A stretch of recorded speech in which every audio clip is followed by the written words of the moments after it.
അസ്സലാമു അലൈക്കും വറഹ്മത്തുള്ളാഹി വബറകാതുഹു. അൽഹംദുലില്ലാഹി റബ്ബിൽ ആലമീൻ. അൽഹംദുലില്ലാഹി ഹംദൻ കസീറൻ തയ്യിബൻ മുബാറകൻ ഫീഹി കമാ യുഹിബ്ബു റബ്ബുനാ ജല്ല വഅല. അല്ലാഹുമ്മ സ്വല്ലി വസല്ലിം വബാരിക് വഅൻഇം അലാ നബിയ്യിനാ വഹബീബിനാ വസയ്യിദിനാ മുഹമ്മദ് വഅലാ ആലിഹി الطيبين الطاهرين وعلى أزواجه الطاهرات أمهات المؤمنين وعلى من تبعهم بإحسان إلى يوم الدين. أما بعد، أعوذ بالله من الشيطان الرجيم. بسم الله الرحمن الرحيم. يا أيها الذين آمنوا اتقوا الله حق تقاته ولا تموتن إلا وأنتم مسلمون. ആദരണീയരായ സഹോദരീ സഹോദരങ്ങളെ, കാരുണ്യവാനായ അള്ളാഹുവിൻ്റെ രക്ഷയും സമാധാനവും കൃപയും നമ്മിലെല്ലാം സദാ വർഷിക്കുമാറാവട്ടെ. ആമീൻ. മുസ്ലിം സ്ത്രീയുടെ അസ്തിത്വം എന്നുള്ളതാണ് നമ്മുടെ ഇന്നത്തെ വിഷയം. ഒരു സ്ത്രീ എന്ന് പറയുന്നത്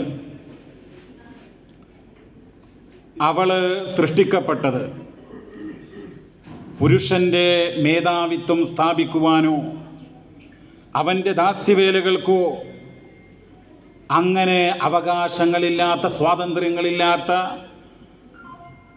ഒരു ജന്മമാണ് സ്ത്രീയുടേത് എന്നുള്ള കാഴ്ചപ്പാട് പരിശുദ്ധ ഇസ്ലാം അതിശക്തമായി എതിർക്കുന്നു. ഇസ്ലാം അവൾക്ക് ഉന്നതമായ ധാരാളം പദവികൾ നൽകുന്നുണ്ട് വ്യത്യസ്തമായിട്ടുള്ള മേഖലകളിൽ. മഹാന്മാരായ ഇസ്ലാമിക ഗ്രന്ഥകാരന്മാർ രേഖപ്പെടുത്തി, ഇന്നൽ മർഅത നാലത ശറഫൻ വ കറാമതൻ, നിശ്ചയം ഒരു വനിത അവള് ആദരവും ഔന്നിത്യവും കരസ്ഥമാക്കിയിട്ടുണ്ട്. ഫീ ളില്ലി ദീനിൽ ഇസ്ലാം, ഇസ്ലാം എന്ന് പറയുന്ന മതത്തിൻ്റെ അതിൻ്റെ തണലിൽ, അതിൻ്റെ ആ പ്രമാണങ്ങളുടെ അതിൻ്റെ വൃത്തത്തിൽ, അത് മുന്നോട്ട് വെക്കുന്ന ദർശനത്തിൻ്റെ കീഴിൽ അങ്ങനെ സ്ത്രീകൾ ഒരുപാട് പദവികളും ആദരവും ഒക്കെ നേടിയിട്ടുണ്ട് എന്നുള്ളതാണ്. അപ്പോൾ മുസ്ലിം സ്ത്രീ എന്ന് പറയുന്നത് അന്തസ്സുള്ളവളാണ്, ആത്മാഭിമാനമുള്ളവളാണ്, വലിയ പദവികൾ വഹിക്കുന്നവരാണ്.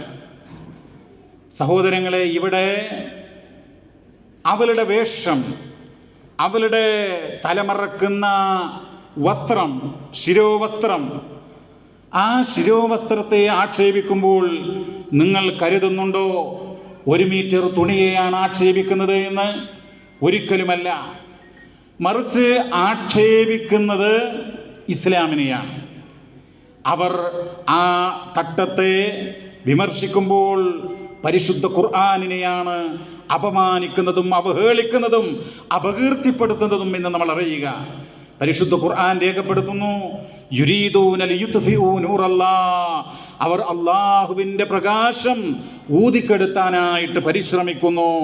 വല്ലാഹു മുതിമ്മു നൂരിഹി, അല്ലാഹു സുബ്ഹാനഹു വ തആല പരിശുദ്ധ ഖുർആനിലെ 61-ാം അധ്യായം സൂറത്ത് സൊഫിൻ്റെ 8-ാമത്തെ വചനത്തിൽ പറയുകയാണ്, യുരീദൂന ലിയുത്ഫിഉ നൂറല്ലാഹ്, അല്ലാഹുവിൻ്റെ പ്രകാശത്തെ ഊതിക്കെടുത്താനായിട്ട് അവർ ആഗ്രഹിക്കുന്നു എന്നാണ്. യുരീദൂന, അവർ ലക്ഷ്യം വെക്കുന്നു, അവർ ഉദ്ദേശിക്കുന്നു, അവരുടെ അജണ്ട അതെന്താ? ഇസ്ലാമിനെ തകർക്കുക, അല്ലാഹുവിൻ്റെ പ്രകാശത്തെ നശിപ്പിക്കുക, ഇസ്ലാമിൻ്റെ ആദർശത്തെയും അതിൻ്റെ പ്രത്യയശാസ്ത്രത്തെയും അതിനെ ആക്ഷേപിച്ച്, അതിനെ കൊച്ചാക്കി, അതിനെ പരിഹസിച്ച്, അതിനെ തകർത്ത് കൊണ്ടിരിക്കുക എന്നുള്ളതാണ് അവരുടെ ലക്ഷ്യം.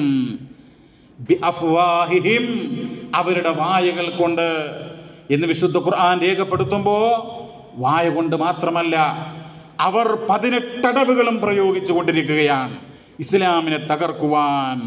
പക്ഷേ വല്ലാഹു മുതിമ്മു നൂരിഹി, അല്ലാഹു അവൻ്റെ പ്രകാശം പൂർണ്ണമാക്കുന്നവനാണ്. വലൗ കരിഹൽ കാഫിറൂൻ, സത്യനിഷേധികൾ വെറുത്താലും ശരി, അല്ലാഹു സുബ്ഹാനഹു വ തആല പറയുകയാണ്.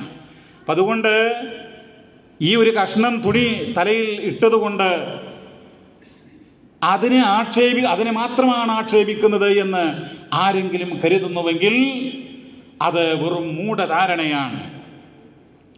ഈ ഹിജാബ് എന്ന് പറയുന്നുണ്ടല്ലോ, പല ആളുകളും ധരിച്ചിട്ടുള്ള ഹിജാബ് എന്ന് പറഞ്ഞാൽ ഈ സ്ത്രീ അവളുടെ മുഖം മൂടുന്ന ആ ഒരു ഡ്രസ്സിനാണ് ഹിജാബ് എന്ന് പറയുക എന്നുള്ളതാണ്.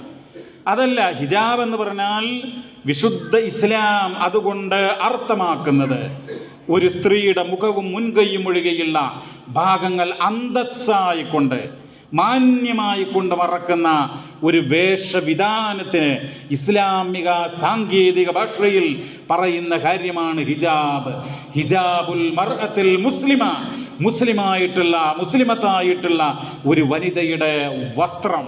അതാണ് അതുകൊണ്ട് ഉദ്ദേശിക്കുന്നത്. നിങ്ങൾ നോക്കൂ, ഈ ഹിജാബ് എന്ന് പറയുന്നത്, തലയിൽ തട്ടം ധരിക്കുക എന്ന് പറയുന്നത്, അതവളെ അടിച്ചമർത്താനുള്ള ഒരായുധമല്ല, ഒരു ഉപാധിയല്ല. മറിച്ചെന്താ, ഹിജാബ് എന്ന് പറയുന്നത് ഒരു സ്ത്രീയുടെ സംരക്ഷണ കവചമാണ്. അവൾക്ക് സുരക്ഷിതത്വ ബോധം നൽകുന്ന, അവൾക്ക് ആത്മവിശ്വാസം പ്രദാനം ചെയ്യുന്ന ഒരു വസ്ത്രമാണ്, അള്ളാഹുവിൻ്റെ ഒരു അടയാളമാണ്, ഒരു ദാനമാണ് ആ ഹിജാബ് എന്ന് പറയുന്നത് എന്ന് നമ്മൾ അറിയേണ്ടതുണ്ട്. അതോടൊപ്പം ഹിജാബിനെ കുറിച്ചൊക്കെ ഒരുപാട് ചർച്ചകൾ നമ്മൾ കാണുകയാണ്.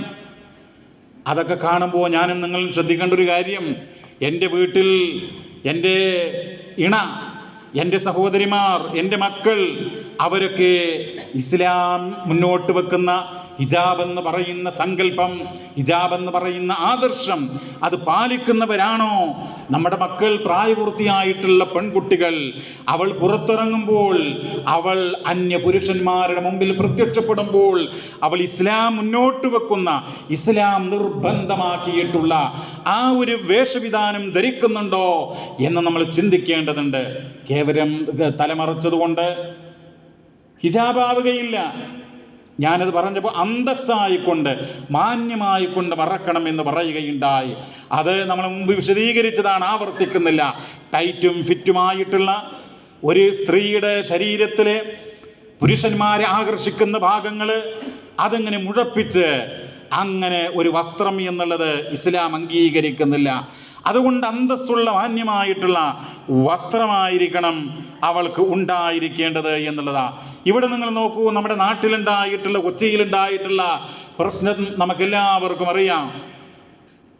വലിയ ഒരു നിസ്കാര കുപ്പായം പോലെയുള്ള ഒരു ഡ്രസ്സ് ധരിച്ചിട്ട് സ്കൂളിൻ്റെ പ്രിൻസിപ്പൽ എന്നും പറഞ്ഞുകൊണ്ട് വന്നിട്ട് പത്രക്കാരുടെ ചാനലുകൾ വന്ന് പറയുകയാണ്, ആ കുട്ടി തട്ടമിട്ട് സ്കൂളിൽ വരുന്നത്, ഹിജാബിട്ട് സ്കൂളിൽ വരുന്നത് സ്കൂളിൻ്റെ ബൈലോക്ക്, അവിടുത്തെ റൂൾസ് ആൻഡ് റെഗുലേഷൻസിന് എതിരാണെന്ന് പറയുകയാണ്.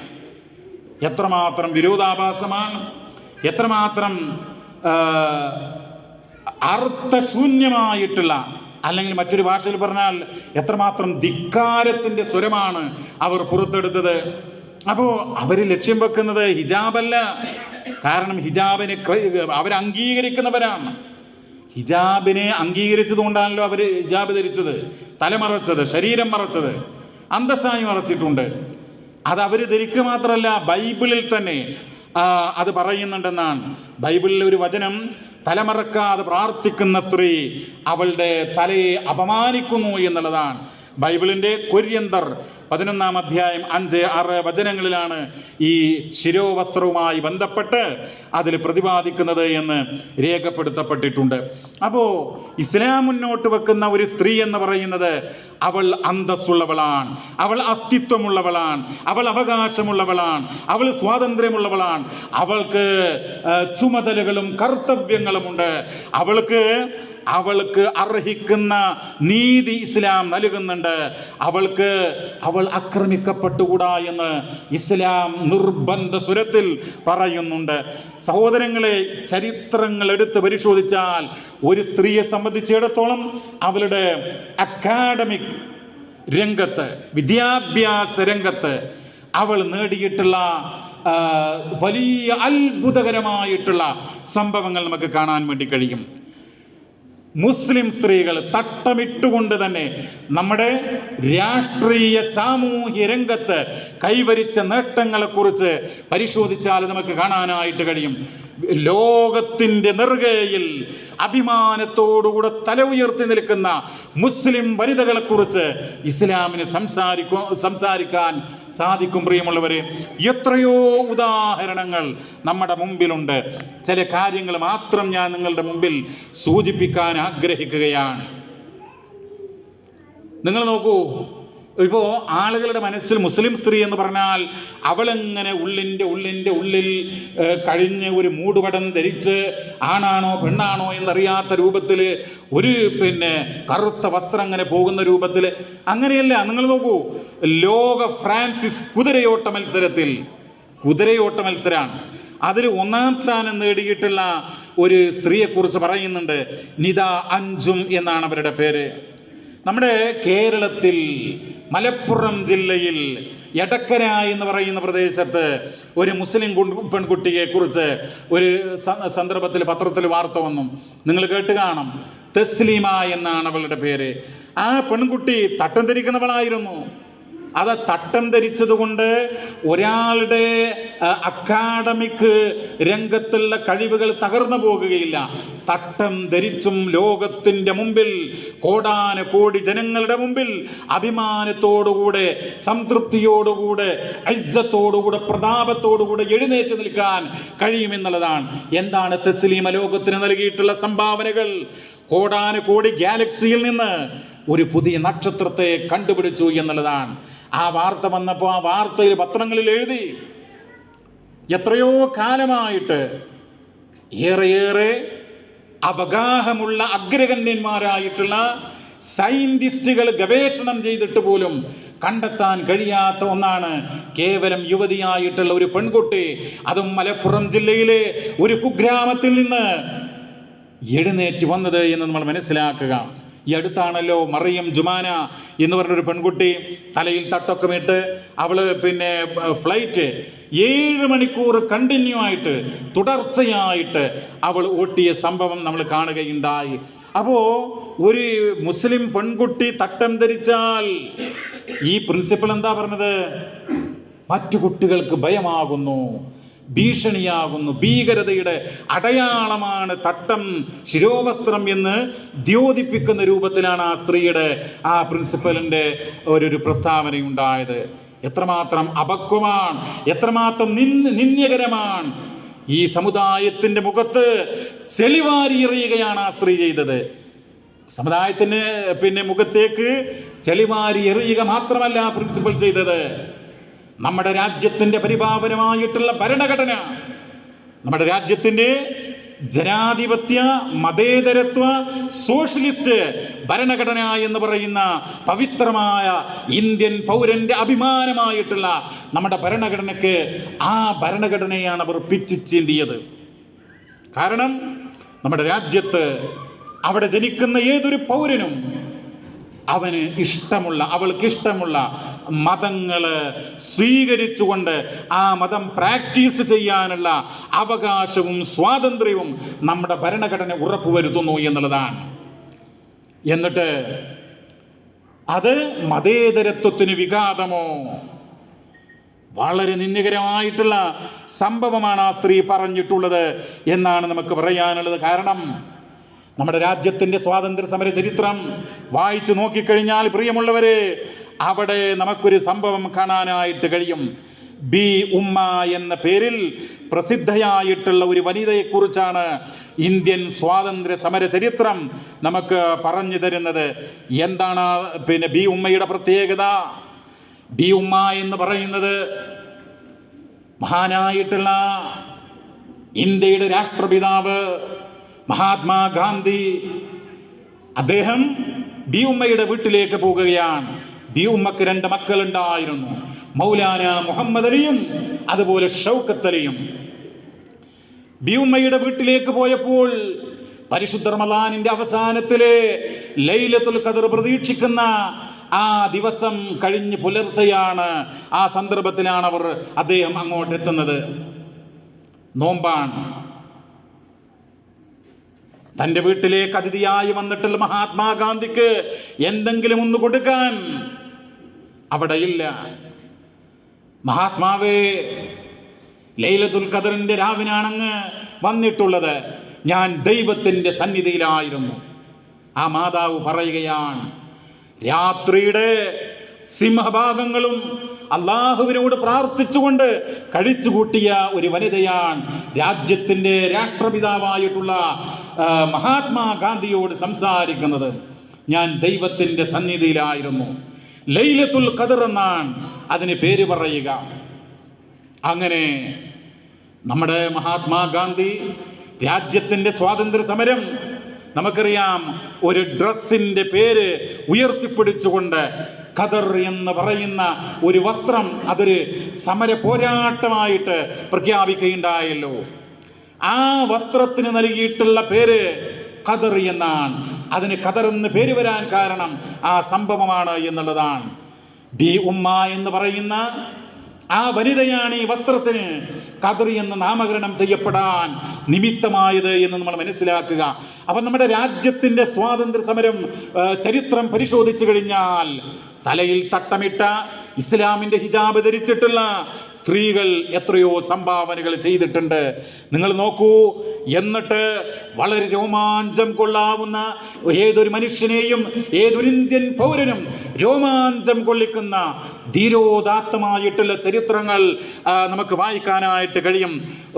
ഏതാനും വർഷങ്ങൾ കഴിഞ്ഞപ്പോൾ നമ്മുടെ രാജ്യത്തിന് സ്വാതന്ത്ര്യം കിട്ടുന്നതിന് മുമ്പ് സമര പോരാട്ടങ്ങൾ നടക്കുന്ന ഘട്ടത്തിൽ ജയിലറക്കുള്ളിൽ നിന്ന് തൻ്റെ മകൻ്റെ ഒരു കത്ത് ഈ ബി ഉമ്മക്ക് വരികയുണ്ടായി. ആരുടെ കത്താണത്? തൻ്റെ മകനായിട്ടുള്ള ഷൗക്കത്ത് അലിയുടെ കത്താണ്. ആ കത്തിൻ്റെ ഉള്ളടക്കം എന്താണ്? നിങ്ങൾ നോക്കൂ. മകൻ എഴുതുകയാണ് മാതാവിന്, ഉമ്മ, നിങ്ങൾ എനിക്ക് വളരെ പ്രയാസപ്പെട്ടുകൊണ്ട് ജന്മം നൽകി, മുലയൂട്ടി വളർത്തി പഠിപ്പിച്ചു. വളരെ കഷ്ടപ്പെട്ടുകൊണ്ടാണ് ഞങ്ങൾ വലുതാക്കിയത്. ഒരുപാട് ത്യാഗങ്ങൾ അനുഭവിച്ചുകൊണ്ടാണ് ആഹാരങ്ങളും വസ്ത്രങ്ങളും പഠനോപകരണങ്ങളും നൽകിയിട്ടുള്ളത്. വിദേശത്ത് പോയി പഠിക്കാനുള്ള സംഖ്യ പോലും വളരെ ദുരിതം പേറിക്കൊണ്ടാണ് നിങ്ങൾ ഞങ്ങൾക്ക് ചെയ്തു തന്നിട്ടുള്ളത്. ഇപ്പോൾ നിങ്ങൾക്ക് പ്രായമേറെ എത്തിയിരിക്കുന്നു. ഈ സന്ദർഭത്തിൽ മക്കളായ ഞങ്ങളിൽ നിന്ന് സേവനം കിട്ടേണ്ടുന്ന ഏതൊരു മാതാവും പിതാവുമൊക്കെ പ്രായാധിക്യത്തിൽ മക്കളിൽ നിന്ന് സേവനങ്ങൾ ആഗ്രഹിക്കുന്ന കാലഘട്ടമാണ്. പക്ഷേ ഞാനിതാ ജയിലറക്കുള്ളിലാണ്. എന്നെ തൂക്കിലേറ്റാൻ ബ്രിട്ടീഷ് ഭരണാധികാരികൾ വിധിച്ചിരിക്കുന്നു. അതുകൊണ്ട് മാതാവേ, നിങ്ങൾക്ക് സേവനം ചെയ്യാൻ എനിക്ക് കഴിയുകയില്ല എന്ന് ആ മാതാവ് നൽകുന്ന മറുപടി എന്ത്? സഹോദരങ്ങളെ, ചിന്തിക്കുക. മകനെ, നിനക്ക് സമാധാനമുണ്ടാവട്ടെ. നീ എന്നെ ഓർത്ത് ഒട്ടും വിഷമിക്കേണ്ടതില്ല, സങ്കടപ്പെടേണ്ടതില്ല. ഈ രാജ്യത്തിൻ്റെ സ്വാതന്ത്ര്യത്തിന് വേണ്ടിയാണ് നീ നിന്റെ ജീവനും ജീവിതവും ബലി നൽകുന്നത് എന്നുള്ള കാര്യത്തിൽ എനിക്ക് സന്തോഷമുണ്ട്. അതിനേക്കാൾ മഹത്തായൊരു സംഭാവന നീ എനിക്ക് ചെയ്യേണ്ടതില്ല, നിനക്ക് ചെയ്യാനുമില്ല എന്നവർ പറയുകയാണ്. വേദന സഹിച്ചും അതുപോലെ ഒരുപാട് പ്രയാസങ്ങൾ അനുഭവിച്ചും നിന്നെ മുലയൂട്ടി വളർത്തി പഠിപ്പിച്ചു. അങ്ങനെ തിളച്ചു മറയുന്ന ഇന്ത്യൻ സ്വാതന്ത്ര്യ സമര ഭൂമിയിലേക്ക് നിന്നെ ഞാൻ പറഞ്ഞു വിട്ടു. നിന്നെ പോലൊരു മകൻ്റെ മാതാവാകാൻ എനിക്ക് ഭാഗ്യം സിദ്ധിച്ചത് അതേറ്റവും വലിയ ഭാഗ്യവും അഭിമാനവുമാകുന്നു എന്ന് ആ മാതാവ് രേഖപ്പെടുത്തുകയാണ്. എന്നിട്ട് പറയുന്നു, തൂക്കുമരത്തിലേക്ക് നടന്നെടുക്കുമ്പോൾ നിന്റെ കാലുകൾ പതറാതിരിക്കട്ടെ, നിന്റെ കൈകൾ വിറക്കാതിരിക്കട്ടെ, നിന്റെ കണ്ണുകൾ നിറയാതിരിക്കട്ടെ, നിന്റെ ഹൃദയം തപിക്കാതിരിക്കട്ടെ. നിർഭയനായിക്കൊണ്ട് നിന്റെ ദൗത്യം പൂർത്തിയാക്കുക. ദൈവം നിന്നെ അനുഗ്രഹിക്കട്ടെ. എത്ര മനോഹരമായിട്ടുള്ള വാക്കുകളാണ് ആ മാതാവ് തൻ്റെ മകന് പിറ്റേ ദിവസം തൂക്കിലേറ്റപ്പെടാൻ വേണ്ടി പോകുകയാണ് നൽകുന്നത്. ഇതാണ് ഈ രാജ്യത്തിൻ്റെ മഹനീയമായിട്ടുള്ള സ്വാതന്ത്ര്യ സമര ചരിത്രത്തിൽ, പോരാട്ടത്തിൽ നമുക്ക് വായിക്കാവുന്ന സ്വർണ്ണ ലിപികളാൽ എഴുതപ്പെട്ടിട്ടുള്ള സംഭവങ്ങൾ. എന്നിട്ട് പറയുകയാണ്, തട്ടമിട്ടാൽ അത് മതേതരത്വത്തിന് വിഘാതം സൃഷ്ടിക്കും, അത് ഭീകരതയുടെ അടയാളമാണ്. കുട്ടികളുടെ മനസ്സിൽ അത് ഭീതിയുണ്ടാക്കും, ഭയമുണ്ടാക്കും എന്നൊക്കെ. എന്തൊരു വിരോധാഭാസമാണ് സത്യത്തിൽ. ആ തട്ടമല്ല അവർ ഭയക്കുന്നത്, മറിച്ച് അവർ ഈ തട്ടം പ്രായപൂർത്തിയായ കുട്ടിക്ക് നിർബന്ധമാക്കിയിട്ടുള്ള ഇസ്ലാമിനെയാണ് അവർ ഭയക്കുന്നത്, അതിനെയാണ് അവർ ആക്ഷേപിക്കുന്നത്, അവഹേളിക്കുന്നത്, നിന്ദിക്കുന്നത്, അപമാനിക്കുന്നത്, അപകീർത്തിപ്പെടുത്തുന്നത് എന്ന് നമ്മൾ കൃത്യമായി അറിയുക. സഹോദരങ്ങളെ, എത്രയോ സംഭവങ്ങൾ. ജസ്റ്റിസ് ഫാത്തിമ ബീവിയെ കുറിച്ച് നിങ്ങൾ കേട്ടിട്ടില്ലേ? നമ്മുടെ രാജ്യത്തിൻ്റെ രാഷ്ട്രീയ ചരിത്രത്തിൽ, നമ്മുടെ രാജ്യത്തിൻ്റെ ഭരണ കർത്തവ്യ നിർവഹണ രംഗത്ത് തലയിൽ തട്ടമിട്ട മുസ്ലിം സ്ത്രീകൾ കഴിഞ്ഞു പോയിട്ടുണ്ട് എന്ന് നമ്മൾ കൃത്യമായി മനസ്സിലാക്കുക. ഈ നമ്മുടെ രാജ്യത്ത് മാത്രമല്ല, ലോകത്തിൽ തന്നെ എത്രയോ സംഭവങ്ങളുണ്ട് എന്നുള്ളതാണ്. നമ്മൾ നേരത്തെ മറിയം ജുമാനയെ കുറിച്ച് നമ്മുടെ നാട്ടിലുള്ള സംഭവം പറയുകയുണ്ടായി. സ്പേസിൽ ഇരുന്നു കൊണ്ട്, അങ്ങ് ഉപരിലോകത്ത് ഇരുന്നു കൊണ്ട് ഈ ലോകത്തോട് സംവദിച്ചിട്ടുള്ള ഒരു അറബ് ബഹിരാകാശ യാത്രികയായിട്ടുള്ള വനിതയെക്കുറിച്ച് നമ്മൾ കേട്ടില്ലേ? നൂറ അൽ മത്രൂഷി എന്ന് പറയും. അവരെ കുറിച്ച് പറയുന്നത് ആദ്യത്തെ അറബ് ബഹിരാകാശ യാത്രികയാണ് എന്നുള്ളതാ. UAE നിന്നുള്ള വനിതയാണവർ എന്നുള്ളതാ. മെക്കാനിക്കൽ എഞ്ചിനീയർ ആയിരുന്നു എന്നുള്ളതാണ്. നമ്മുടെ രാജ്യത്ത് ഇപ്പോഴത്തെ പ്രതിപക്ഷ നേതാവായിട്ടുള്ള രാഹുൽ ഗാന്ധി, അദ്ദേഹം നമ്മുടെ മലപ്പുറം ജില്ലയിൽ ഒരിക്കൽ വന്നപ്പോൾ ഒരു സ്കൂൾ, ഒരു ഗവൺമെൻറ് പബ്ലിക് സ്കൂളാണ്, അദ്ദേഹത്തിൻ്റെ സ്പീച്ച് തർജ്ജമ ചെയ്യാൻ, ട്രാൻസ്ലേറ്റ് ചെയ്യാൻ തൻ്റെ മുമ്പിൽ നിൽക്കുന്ന നൂറുകണക്കിന് വിദ്യാർത്ഥിനികളോട് ചോദിച്ചു, നിങ്ങളിൽ ആരെങ്കിലും തയ്യാറുണ്ടോ? അപ്പോഴാണ് +1 പഠിക്കുന്ന അല്ലെങ്കിൽ +2 ക്ലാസ്സുകളിൽ പഠിക്കുന്ന സഫ എന്ന് പറയുന്ന ഒരു പൊന്നുമോൾ ധൈര്യപൂർവ്വം അങ്ങോട്ട് കടന്നു വന്നു. ആ സംസാരം എന്ന് പറയുന്നത്, അദ്ദേഹത്തിൻ്റെ സ്പീച്ച് എന്ന് പറയുന്നത് സയൻസിനെ സംബന്ധിച്ചായിരുന്നു. സയൻസിലെ കീറാമുട്ടി വാക്കുകൾ പോലും ഞാൻ തർജ്ജമ ചെയ്യാൻ ഒരുക്കമാണെന്ന് പറഞ്ഞുകൊണ്ട്, അല്ലെങ്കിൽ ആ ബോധത്തോടുകൂടെ ആ പെൺകുട്ടി അങ്ങോട്ട് കടന്നു വരികയായിരുന്നു. എവിടെയാണ് തട്ടം? ഒരു കുട്ടിയുടെ അക്കാഡമിക് നിലവാരത്തെ, അവളുടെ പഠന സ്വാതന്ത്ര്യത്തെ, അവളുടെ ജോലി സ്വാതന്ത്ര്യത്തെ, അവളുടെ മറ്റുള്ള അവകാശങ്ങളെ തകർത്ത് കളയുന്നത് എവിടെയാണെന്നാണ് നമുക്ക് ചോദിക്കാനുള്ളത്. എവിടെയുമില്ല എന്നുള്ളതാണ് വാസ്തവം. നിങ്ങൾ നോക്കൂ, ലോകത്ത് അത്ഭുതം സൃഷ്ടിച്ച നിരവധി വനിതകളുണ്ട്. നമ്മുടെ രാജ്യം ഏതാനും മാസങ്ങൾക്ക് മുമ്പ് ഒരാക്രമണത്തിന് വിധേയമായി. പഹൽഗാം ആക്രമണം എന്നാണ് അതിന് പേര് നൽകപ്പെട്ടിട്ടുള്ളത്. അപ്പോൾ അതിന് നൽകുന്ന മറുപടി ഓപ്പറേഷൻ സിന്ദൂർ എന്ന് പറഞ്ഞുകൊണ്ടായിരുന്നു.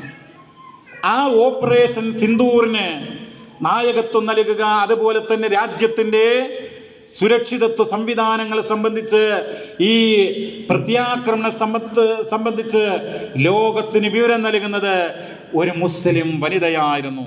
അവരുടെ പേർ സോഫിയ ഖുറൈഷി എന്നായിരുന്നു എന്നുള്ളതാണ്. അവരുടെ കഴിവുകൾ, അവരുടെ കരിയർ രംഗത്ത് അവർ നിർവഹിച്ചിട്ടുള്ള, കടന്ന് കയറിയിട്ടുള്ള ഒരുപാട് സ്റ്റെപ്പുകൾ അത് പറയുന്നുണ്ട്. കോർപ്സ് ഓഫ് സിഗ്നൽസിൽ നിന്നുള്ള ഓഫീസറാണ് ഈ കേണൽ സോഫിയ എന്ന് പറയുന്ന ആ വനിത എന്നുള്ളതാണ്. 35 വയസ്സിനുള്ളിൽ ചരിത്രപരമായ ഒട്ടേറെ നേട്ടങ്ങൾ അവർ സ്വന്തമാക്കിയിട്ടുണ്ട് എന്നുള്ളതാണ്. എത്രത്തോളം എന്ന് പറഞ്ഞാൽ, ഒരുപാട് രാജ്യങ്ങളുടെ സൈന്യത്തിന് പരിശീലനം നൽകുന്ന ഒരു സന്ദർഭത്തിൽ അവർ വലിയ ഒരു സ്ഥാനം അലങ്കരിച്ചു എന്ന് അതിൽ പറയുന്നുണ്ട്. നമ്മുടെ രാജ്യത്തിൻ്റെ സൈന്യത്തെ നയിക്കുന്ന ഒരു സംഘത്തിൻ്റെ തലവയായിരുന്നു അവർ എന്ന് രേഖപ്പെടുത്തപ്പെട്ടിട്ടുണ്ട്. അതുപോലെ നിങ്ങൾ നോക്കൂ, അവരെ കുറിച്ച് പറയുന്നത് 5 നേരം നമസ്കരിക്കുന്ന വനിതയായിരുന്നു എന്നുള്ള. ഈ അടുത്ത് നമ്മുടെ കേരളത്തിൽ തൃശ്ശൂർ ജില്ലയിൽ നമ്മുടെ മുഖ്യമന്ത്രിയുടെ ഒരു പോലീസ് പാസിംഗ് ഔട്ട് പരേഡ് ഉണ്ടായിരുന്നു. ആ പാസിംഗ് ഔട്ട് പരേഡിന് നേതൃത്വം നൽകിയത് ഒരു മുസ്ലിം വനിതയായിരുന്നു. സയ്യിദ ഷമീർ എന്ന് പറയും. സയ്യിദ ഷമീർ എന്ന് പറയുന്ന ആ വനിതയെ കേരള നേതൃത്വത്തിൽ മുജാഹിദീൻ മർക്കസ് ഉദ്ദാവയുടെ ശ്രീമൂലനഗരം കമ്മിറ്റി ആദരിക്കുകയുണ്ടായി. അവിടുത്തെ MGMകാർ പ്രത്യേകം അവാർഡ് കൊടുത്ത് ആദരിക്കുകയുണ്ടായി. അപ്പോൾ ഇങ്ങനെയുള്ള എത്രയോ നേട്ടങ്ങൾ. ഇനി നിങ്ങൾ നോക്കൂ, നോബൽ സമ്മാനം പോലും തലയിൽ തട്ടമിട്ട പെൺകുട്ടികൾ വാങ്ങിയിട്ടുണ്ട് എന്നുള്ളതാണ് യാഥാർത്ഥ്യം. ഷിറിൻ ഇബാദി എന്ന് പറയുന്ന ഒരു വനിത നോബൽ സമ്മാനം നേടിയിട്ടുള്ള ആദ്യത്തെ മുസ്ലിം വനിതയാണെന്നാണ് പറയുന്നത്. 2003 സമാധാനത്തിനുള്ള നോബൽ സമ്മാനം അവർ നേടിയത്.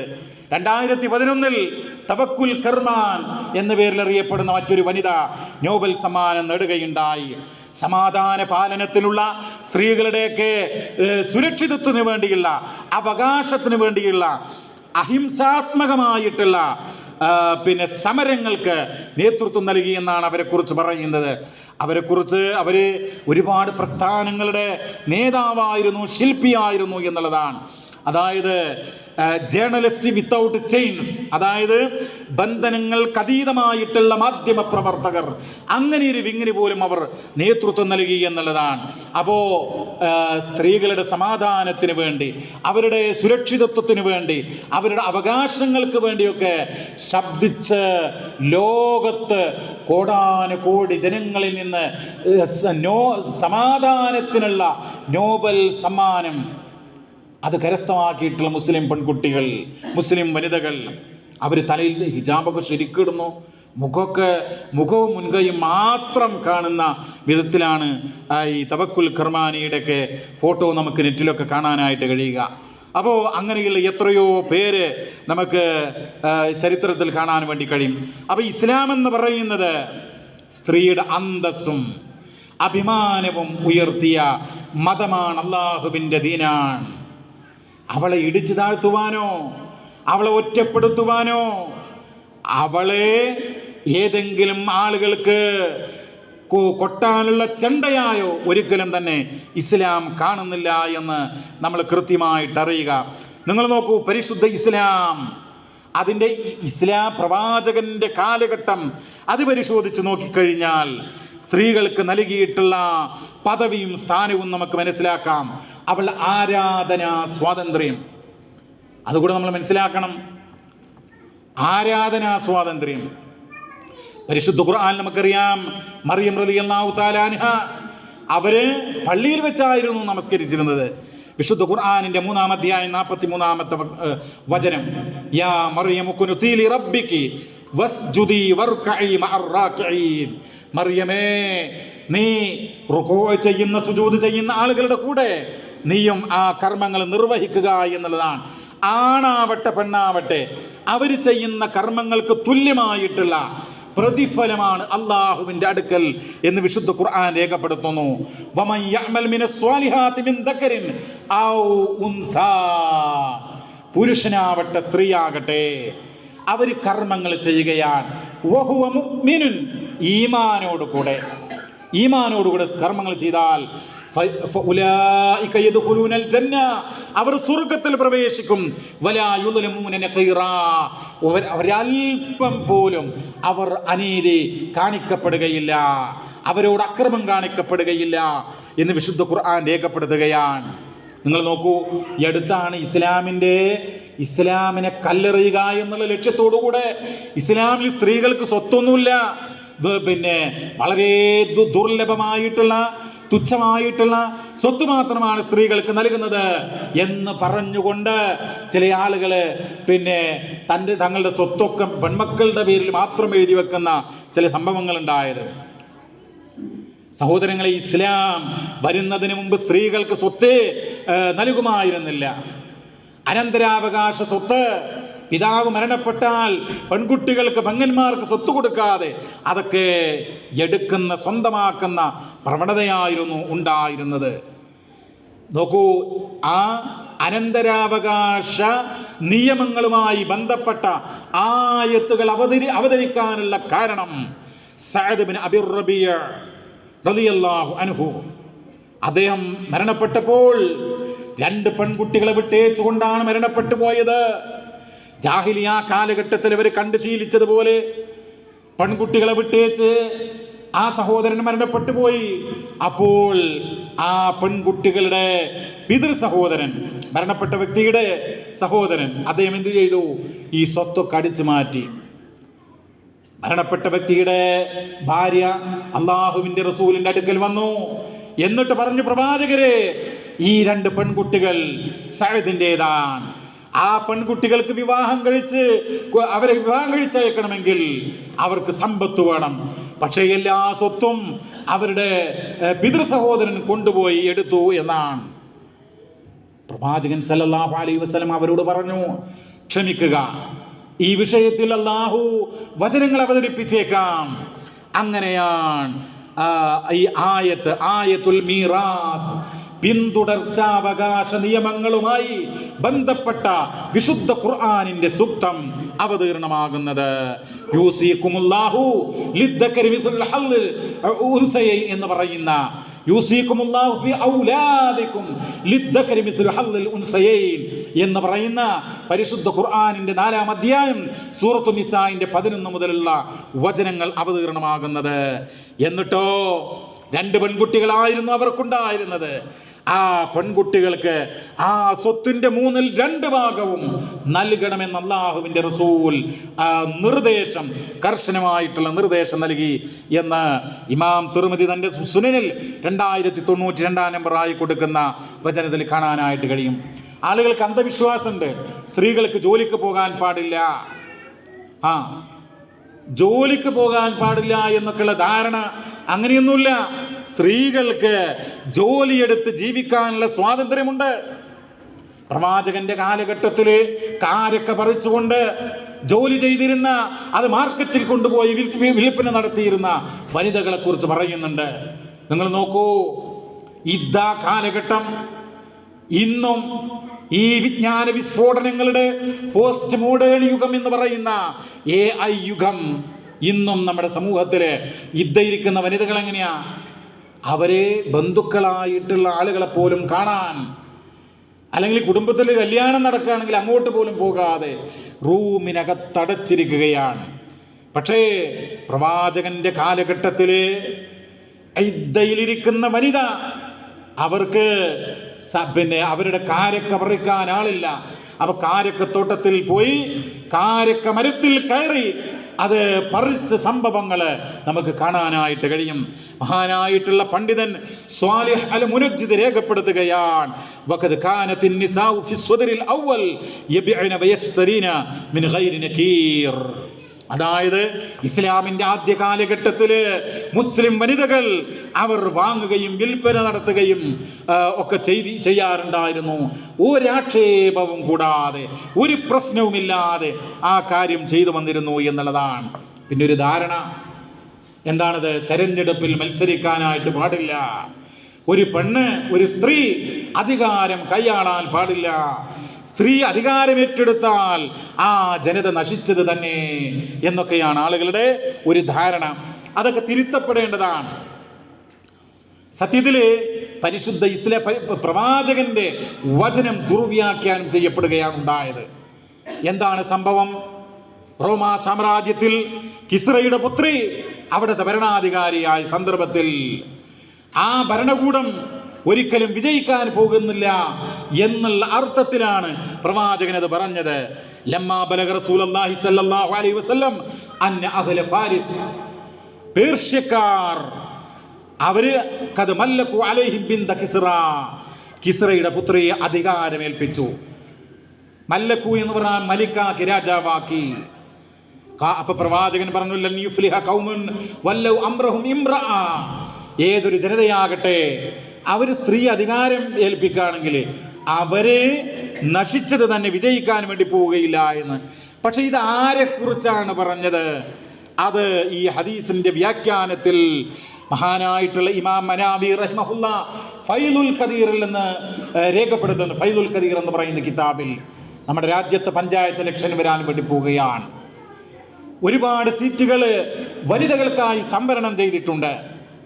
അപ്പോ അങ്ങനെയുള്ള സീറ്റുകളിലേക്ക് മത്സരിക്കാനുള്ള ചാൻസ് കിട്ടുകയാണെങ്കിൽ അതെനിക്ക് പാടില്ല, ഇസ്ലാമിനത് പാടില്ല എന്ന് പറയാൻ പറ്റുമോ? ഇസ്ലാം എന്ന് പറയുന്നത് മുസ്ലിം സ്ത്രീയുടെ അന്തസ്സും അഭിമാനവും അവകാശവും ഒക്കെ നൽകിയിട്ടുള്ള മതമാണ്. ഇസ്ലാം പറയുന്നത്, മഹാനായ ഇമാം ത്വീബി പറയുകയാണ്, ഈ പേർഷ്യക്കാരുടെ ആ കിസ്രയുടെ മകളെക്കുറിച്ച് പറയുന്നത്, ഹാദാ ഇഖ്ബാറു ബിനഫിൽ ഫലാഹി അൻ അഹ്ലി ഫാരിസ് അലാ സബീൽ തഅകീദ്. പേർഷ്യക്കാർ ഒരിക്കലും വിജയിക്കാൻ വേണ്ടി പോകുന്നില്ല എന്ന് ഉറപ്പിച്ച് പറയുകയാണ് ഈ വാർത്തയിലൂടെ. വഫീഹി ഇശ്ആറുൻ ബിഅന്നൽ ഫലാഹ ലിൽ അറബ്. ഇതിലൊരു സൂചനയുണ്ട്. അതെന്താ? അറബികൾക്കാണ് വിജയം, പേർഷ്യക്കാർക്കല്ല. ഫതകൂന മുഅ്ജിസ. ഭാവിയിൽ വരാൻ വേണ്ടി പോകുന്ന കാര്യം അറബികൾക്കാണല്ലോ വിജയം. അങ്ങനെ അതൊരു മുഅ്ജിസത്തായിട്ട് പരിണമിച്ചു എന്നുള്ളതാണ്. അള്ളാഹുവിന് മാത്രം സാധിക്കുന്ന, പ്രവാചകനിലൂടെ പ്രകടിപ്പിക്കുന്ന അമാനുഷിക സംഭവമായി അത് മാറി എന്നുള്ളതാണ്. സഹോദരങ്ങളെ, ഇങ്ങനെയുള്ള കാര്യമാണ് നമ്മൾ മനസ്സിലാക്കേണ്ടത്. പരിശുദ്ധ ഖുർആൻ പറയുന്നത് സാമൂഹ്യപരമായിട്ടുള്ള, മതപരമായിട്ടുള്ള ചുമതലകൾ പുരുഷനെ മാത്രമല്ല ഏൽപ്പിച്ചിട്ടുള്ളത്. വിശുദ്ധ ഖുർആൻ വായിച്ചു നോക്കൂ നിങ്ങൾ.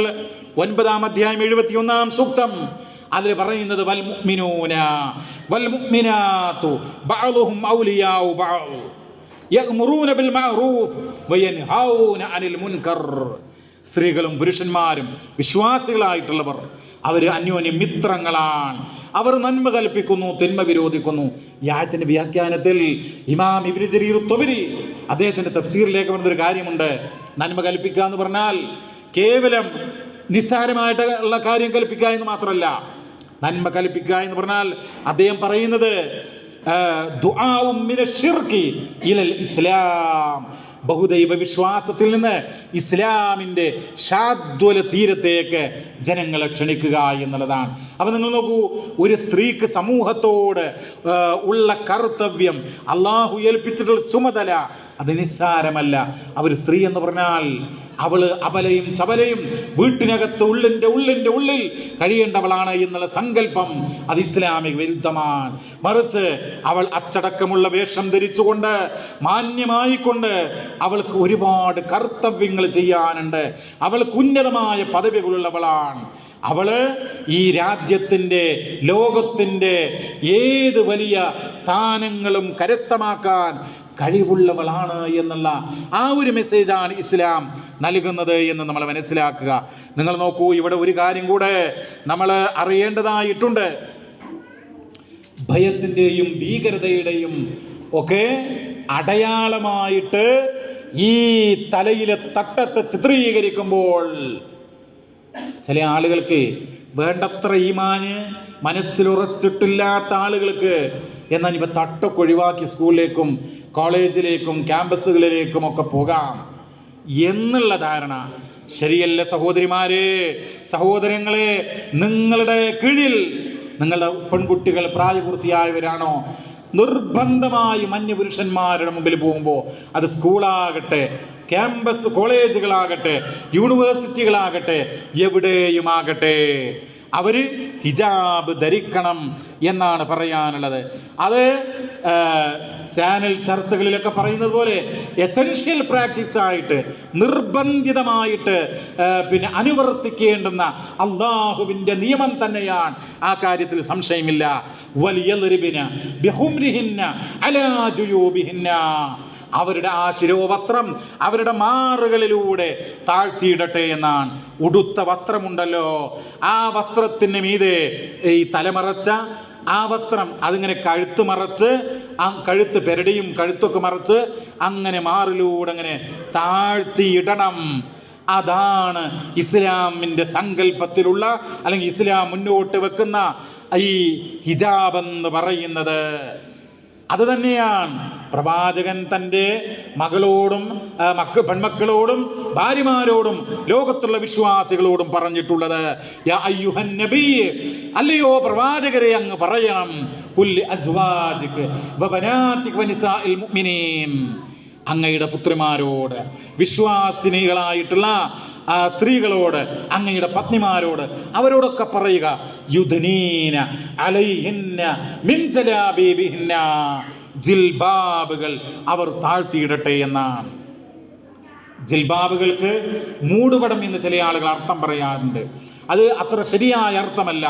മറിച്ചെന്താ, ജിൽബാബ് എന്ന് പറഞ്ഞു കഴിഞ്ഞാൽ തലയും കഴുത്തും മറക്കുന്ന, എന്നിട്ട് മാറിലൂടെ താഴ്ത്തിയിടുന്ന അങ്ങനെ ഒരു അന്യപുരുഷന്മാരുടെ മുമ്പിൽ മുൻകൈയും ഒഴികെയുള്ള ഭാഗങ്ങൾ അന്തസ്സായി മറക്കുന്ന വേഷം, അതാണ് ജിൽബാബ് ജലാബീബ് എന്നുള്ളത് കൊണ്ട് ഉദ്ദേശിക്കുന്നത്. ഒട്ടേറെ ഗ്രന്ഥങ്ങളിൽ ആ കാര്യങ്ങൾ വിശദീകരിച്ചിട്ടുണ്ട് എന്നുള്ളതാണ് സൂചിപ്പിക്കാനായിട്ടുള്ളത്. സഹോദരങ്ങളെ, ഞാൻ വാക്കുകൾ ചുരുക്കുകയാണ്. അള്ളാഹുവിൻ്റെ നിയമങ്ങൾ ആരെങ്കിലും ആക്ഷേപിക്കുമ്പോൾ ഉപേക്ഷിക്കാനുള്ളതല്ല.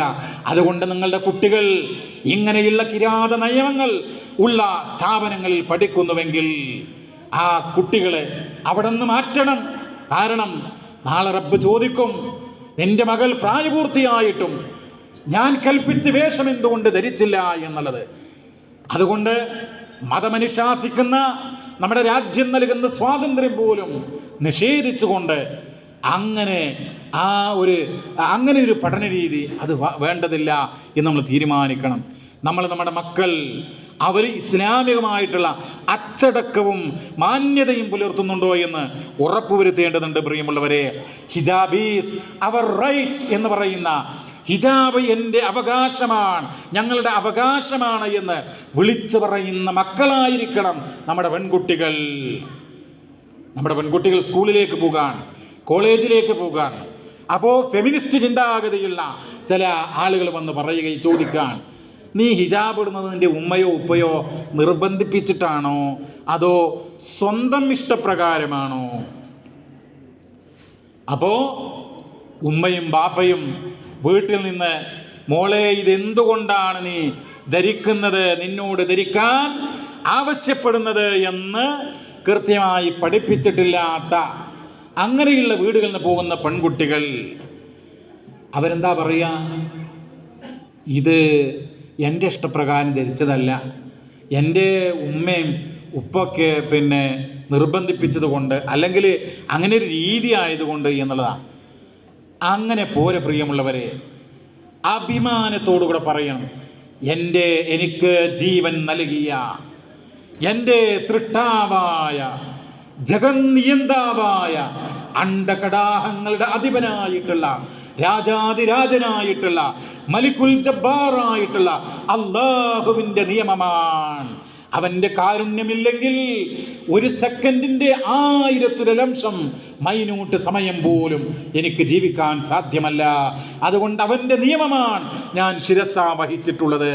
എനിക്കതിൽ അഭിമാനമുണ്ട്, സന്തോഷമുണ്ട്, സംതൃപ്തിയുണ്ട് എന്ന് നമ്മുടെ പെൺകുട്ടികൾ അങ്ങനെയുള്ള ഫെമിനിസ്റ്റ് ചിന്താഗതിക്കാരായിട്ടുള്ള നവലിബറൽ ആശയങ്ങൾ പുലർത്തുന്ന ആളുകൾ ചോദിക്കുമ്പോൾ പറയാനുള്ള കരുത്ത് നമ്മുടെ പെൺകുട്ടികൾക്കുണ്ടാകണം എന്നുള്ളതാണ്. അത് നമ്മൾ ഉറപ്പുവരുത്തേണ്ടതുണ്ട് എന്നാണ് പറയാനുള്ളത്. എൻ്റെ വാക്കുകൾ ചുരുക്കുകയാണ്. ഇവിടെ കൂടിയിട്ടുള്ള സഹോദരന്മാരോട് എനിക്ക് പറയാനുള്ളൊരു കാര്യം, നിങ്ങൾ നേരത്തെ ക്ലാസ്സിന് വരണം എന്നുള്ളതാണ്. വളരെ വിനയത്തോടുകൂടെ, സ്നേഹത്തോടുകൂടെ, അതോടൊപ്പം ഗൗരവത്തോടുകൂടെ പറയാനുള്ളത്. നിങ്ങൾക്ക് നോക്കൂ, ഈ വൈകി വരുന്ന ആളുകൾക്ക് വേണ്ടി ഒരുപാട് ആളുകൾ വെറുതെ ടൈം വേസ്റ്റ് ചെയ്യുകയാണ്. അതുകൊണ്ട് നമ്മുടെ സമയം ഏറെ വിലപ്പെട്ടതാണല്ലോ. ജുമ കഴിഞ്ഞ് 12:10 ജുമ കഴിയും, അല്ലെങ്കിൽ 12:05 ജുമ കഴിയും. നമ്മൾ 1:15. അതുകൊണ്ട് നേരത്തെ വരണമെന്ന് സ്നേഹത്തോടുകൂടെ ദീനിൻ്റെ പേരിൽ ഗൗരവമായിട്ട് ഉണർത്തുകയാണ്. സഹോദരിമാർ, കുടുംബമായിട്ടുള്ള ആളുകൾ എന്ത് ചെയ്യണം? നേരത്തെ തന്നെ ഒരുങ്ങുക. ഇത് നോക്കൂ, നമ്മുടെ ഈ വെള്ളിയാഴ്ചയുള്ള ഈ തസ്കിയ, ഈ ക്ലാസ് എന്ന് പറയുന്നത്, ഇത് അള്ളാഹുവിൻ്റെ ഖുർആനും അതുപോലെ പ്രവാചകൻ്റെ അധ്യാപനങ്ങളൊക്കെ പറയുന്ന ഒരു ക്ലാസ്സാണ്. അത് നമ്മുടെ പരലോകത്തേക്കുള്ള ഒരു മുതൽക്കൂട്ടാണ്. അതോടൊപ്പം നിങ്ങൾ നോക്കൂ, നിങ്ങൾ പരസ്പരം കാണുമ്പോൾ, ഒന്ന് സലാം പറയുമ്പോൾ, ഒന്നിച്ചിരുന്ന് ദീനിൻ്റെ പേരിൽ ഒരല്പസമയം കാര്യങ്ങൾ കേൾക്കുമ്പോൾ, എന്നിട്ട് ഒന്നിച്ചിരുന്ന് ഭക്ഷണം കഴിക്കുമ്പോൾ, സലാം പറയുമ്പോൾ, വർത്തമാനം പറയുമ്പോൾ നിങ്ങളുടെ മനസ്സിന് സന്തോഷമില്ലേ പ്രിയമുള്ളവരെ? അതുകൊണ്ട് നേരത്തെ വരിക, മറ്റുള്ള കാര്യങ്ങൾ മാറ്റിവെക്കുക എന്നാണ് ഉണർത്തുവാനുള്ളത്. അല്ലാഹു സുബ്ഹാനഹു വ തആല നന്മയുടെ മാർഗത്തിൽ മുന്നോട്ട് പോകുവാൻ നാം ഏവരെയും അനുഗ്രഹിക്കുമാറാവട്ടെ. അല്ലാഹുമ്മ റബ്ബന ആതിനാ ഫിദ്ദുനിയ ഹസന വഫിൽ ആഖിറതി ഹസന വഖിനാ അദാബന്നാർ. റബ്ബനാ ളലംനാ അൻഫുസനാ വഇല്ലം തഗ്ഫിർ ലനാ വതർഹംനാ ലനകൂനന്ന മിനൽ ഖാസിരീൻ. റബ്ബനാ ഇഗ്ഫിർ ലനാ വലിഇഖ്വാനിനാ الذين سبقونا بالإيمان ولا تجعل في قلوبنا غلا للذين آمنوا ربنا إنك رؤوف رحيم. ربنا هب لنا من أزواجنا وذرياتنا قرة أعين وجعلنا للمتقين إماما. ربنا اصرف عنا عذاب جهنم إن عذابها كان غراما إنها ساءت مستقرا ومقاما. ربنا لا تزغ قلوبنا بعد إذ هديتنا وهب لنا من لدنك رحمة إنك أنت الوهاب. ربنا إننا آمنا فاغفر لنا ذنوبنا وقنا عذاب النار. صلى الله وسلم على نبينا محمد والحمد لله رب العالمين. والسلام عليكم ورحمة الله وبركاته.